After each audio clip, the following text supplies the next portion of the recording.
Fala pra mim se você tem esses sintomas, pernas inchadas, dores intensas e até cãibras noturnas. Esses são alguns dos fatores que afetam o bem-estar da maioria das pessoas que sofrem com varizes.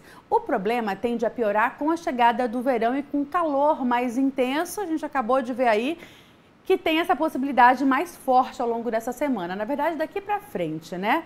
Para você ter ideia, dados da Sociedade Brasileira de Angiologia e Cirurgia Vascular estimam que, durante essa estação mais quente, há um aumento de 20% a 30% no número de queixas desses incômodos que eu acabei de falar para você. Sobre esse assunto, eu vou conversar a partir de agora com a médica cirurgiã vascular, doutora Natácia Domingues. Olá, doutora, bom dia. Seja bem-vinda à edição Manhã.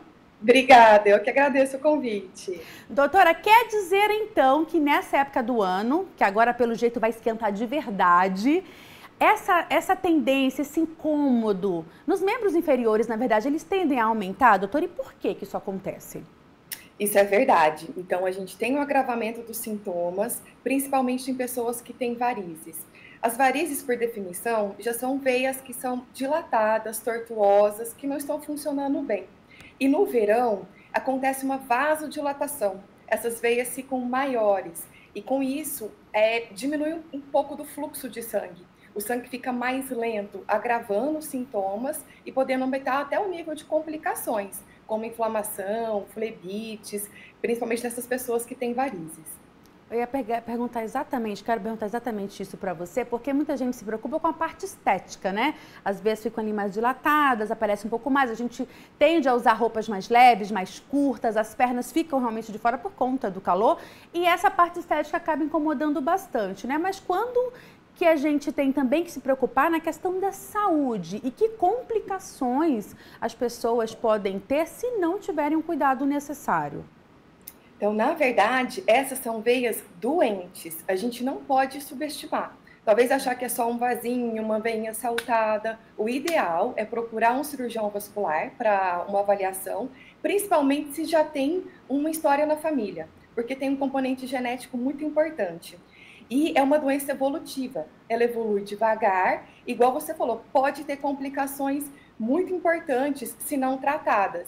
Pode, além dos sintomas que já foram citados, estados de dor, cansaço, inchaço, queimação, cãibras, pode ter alterações na pele, que a gente chama de dermatite ocre, fica uma cor escurecida, castanhada, em alguns casos até abrir feridas por conta desse aumento de pressão nas pernas.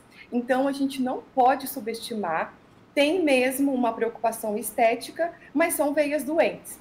E hoje em dia o tratamento evoluiu bastante, está cada vez menos invasivo. O cirurgião vascular vai conseguir, de acordo com cada caso, orientar na melhor técnica para fazer o tratamento. Doutora, e essa má circulação e até mesmo essa falta de tratamento adequado, de observar e entender que se trata de uma veia doente, isso tudo pode levar, por exemplo, à trombose? Pode levar à trombose. É muito importante, a gente orienta quem já tem essa tendência, quem já tem essa predisposição, manter um peso adequado, fazer atividade física, uma alimentação saudável, hidratação, porque como essa veia é doente e tem uma alteração no fluxo, a trombose é quando tem uma formação de coágulo dentro da veia. Então, é mais propenso a esse tipo de complicação. Agora, as pessoas que têm uma pele mais clara, por exemplo, às vezes essa veia acaba se destacando ali. Quando que a gente pode identificar se é apenas porque essa pele é muito clara e acaba se destacando ou quando isso começa a ser realmente um problema? Eu tenho que casar esse visual com aqueles incômodos que você falou anteriormente? Tem também, isso é uma ótima pergunta. Algumas pessoas com a pele muito clara têm as veias visíveis. A gente pode diferenciar vendo a tortuosidade da veia. Então, uma veia saudável, a gente pode ter o exemplo das veias no braço, que é mais difícil ter uma veia doente no braço, elas são mais retas, diferente das veias que estão doentes, dessas de varizes, elas têm uma tortuosidade, então parece uma minhoquinha, então é mais fácil identificar. Apareceu um vasinho, o nosso nome que a gente dá é telangiectasia, associado com essas veias, procurar ajuda para uma avaliação, porque além do visual, tem vários exames que a gente consegue identificar e mostrar para a pessoa o que é uma veia saudável, o que é uma veia que ela é clarinha e está visível, o que é uma veia doente. Tem um exame que a gente chama que é uma realidade aumentada, o fleboscópio, que a gente consegue ver essas veias embaixo da pele, auxilia no diagnóstico, e também o exame de ultrassom Doppler. É um tipo de ultrassom, não é invasivo, e que fala como que está o funcionamento dessas veias internas. Se tem algum comprometimento interno que está favorecendo o surgimento dessas veias superficiais que ficam mais visíveis, essas que a gente consegue visualizar. Perfeito. Um check-up vascular, então, seria recomendado em que situação, doutora? Quando eu tenho essa predisposição, quando de repente eu vejo que minha mãe, minha avó tem esse problema, quando que é recomendado, mesmo que na pessoa não seja algo aparente, mas quando que é, até por uma questão mesmo de prevenção, quando que vocês recomendam que se tenha esse check-up, que se faça esse check-up? Então, o principal é essa predisposição, já tem a tendência.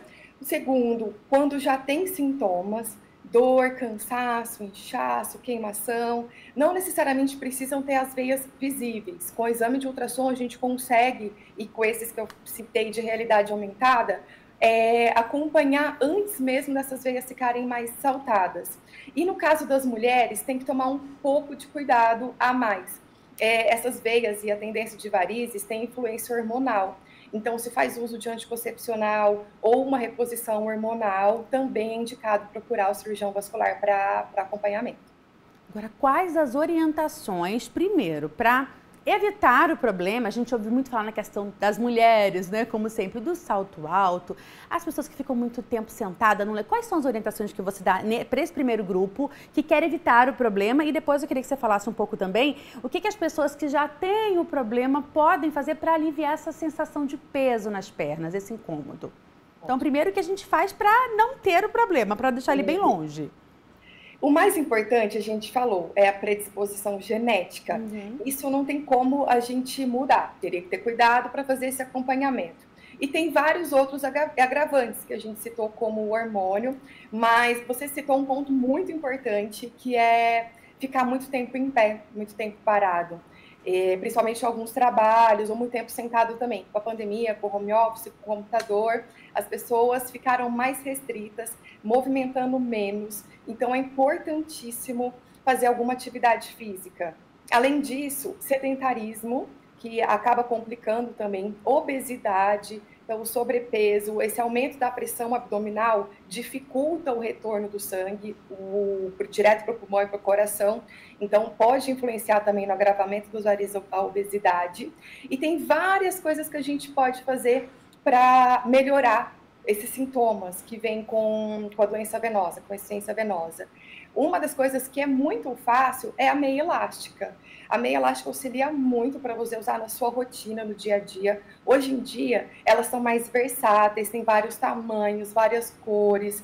É muito similar a uma meia normal, uma meia para a mulher que quer trabalhar, que precisa usar um traje social, para o homem também. Não necessariamente precisa aquela meia que a gente usava anteriormente, que era bege, feia. Hoje em dia, ninguém nem precisa saber que você está usando uma meia compressiva. E no caso do salto alto, não tem nada comprovado cientificamente que o salto alto ele agrava ou ele aumenta a propensão para o surgimento de varizes. Mas deve ser usado com moderação, também sem exageros, porque limita um pouco do movimento da panturrilha, que é o que ajuda no fluxo de sangue da perna, no retorno venoso para o coração. Mas o salto alto para a mulherada está liberado, principalmente se você tiver sintomas, acompanhar com um cirurgião vascular, associado ao uso da meia, dá um mais conforto ainda para o uso do salto. Maravilha, bom demais saber disso. Já é um mito que a gente já corta aqui. É um mito. Ainda não comprovaram, é um mito. Ótimo. Então a gente libera com moderação. Bom saber. Você citou muito a questão do exercício físico, que sempre é muito importante para a saúde, né? Mas no caso desse problema específico, tem algum exercício que não é tão recomendado ou não? Está liberado? Qualquer um. O exercício está liberado. Principalmente, a gente tem que focar, na verdade, os que trabalham a bomba muscular da panturrilha, então da batata da perna. Musculação é super indicado, bicicleta, corrida, pilates. Se puder evitar alto impacto, melhor, mas não tem obrigatoriedade. O importante é movimentar, fazer uma coisa que dê prazer, que você vá fazer essa atividade física, porque faz parte do tratamento. E aí não só de quem tem problema de varizes, de circulação, mas é do nosso funcionamento do organismo como um todo. E só para a gente encerrar, então, tantas orientações aí maravilhosas que você trouxe, tem tratamento para essa questão toda e é algo constante, imagino? Quais são os principais tratamentos, doutora, hoje aí disponíveis para as pessoas que querem tratar essa questão vascular? Nos últimos 10 anos, evoluiu muito o tratamento, então está cada vez menos invasivo. A maioria da verdade, nem precisa de repouso após o tratamento. A gente diminuiu bastante, hoje em dia, com essas técnicas novas, com essa tecnologia moderna para o tratamento. Perto de 80% dos casos cirúrgicos já foram reduzidos. E a gente consegue tratar em consultório sem ter que parar a sua rotina. Então, além da cirurgia, que é uma técnica que a gente ainda é utilizada, a gente pode usar o laser, a escleroterapia, tanto com glicose quanto com a espuma. O laser, tanto para a veia, que a gente chama o laser endovenoso, para uma veia maior, interna, quanto o laser transdérmico, que ele é por cima da pele, usado em consultório também. Tem radiofrequência, tem flebogrife, essas técnicas são inúmeras e não tem uma melhor ou uma pior, a mais indicada. Tem a melhor para o seu caso. O nosso acompanhamento é bem individualizado. A gente vai estudar a sua rotina, a sua expectativa, o grau de doença, a evolução que está. E o tratamento, mesmo que seja cirúrgico, com essas técnicas menos invasivas, também o cenário é muito favorável para voltar para a rotina o quanto antes. Então, o ideal é não deixar essas veias, não deixar evoluir, por conta das complicações que pode acontecer, que a gente já citou. Vale a pena procurar uma orientação médica para fazer o tratamento. Sempre vale a pena, né, doutora? Muito obrigada pelas suas orientações excelentes. Agradeço. Conversamos com a doutora Natácia Domingues, ela que é médica cirurgiã vascular. Muito obrigada, ótimo dia para você, ótima semana. Foi um prazer, ótimo dia, boa semana para vocês também. Muito obrigada, doutora. E é claro que você pode rever essa entrevista e até compartilhar bastante também no nosso canal do YouTube. Já está aparecendo aí na tela. Veja, reveja e compartilhe, porque informação boa a gente tem que compartilhar, né?